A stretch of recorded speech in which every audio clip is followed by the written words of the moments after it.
బాలీవుడ్ బాద్షా షారుఖ్ ఖాన్ తాజా చిత్రం king shooting లో గాయపడినట్లు సమాచారం.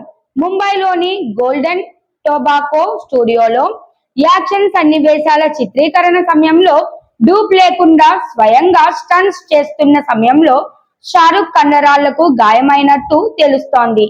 ఈ ఘటనకు సంబంధించిన వార్తలు ప్రస్తుతం సోషల్ మీడియాలో వైరల్ అవుతున్నాయి.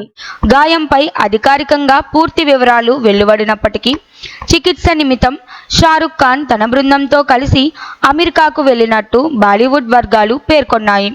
దీంతో కింగ్ సినిమా షూటింగ్ను సెప్టెంబర్ లేదా అక్టోబర్ వరకు వాయిదా వేశారని సమాచారం.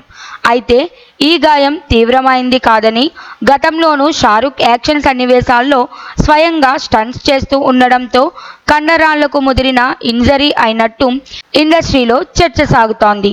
ప్రస్తుతం ఆయన ఆరోగ్యంపై అభిమానులు ఆందోళన వ్యక్తం చేస్తూ త్వరగా కోలుకోవాలని సోషల్ మీడియా వేదికగా సందేశాలు పెడుతున్నారు.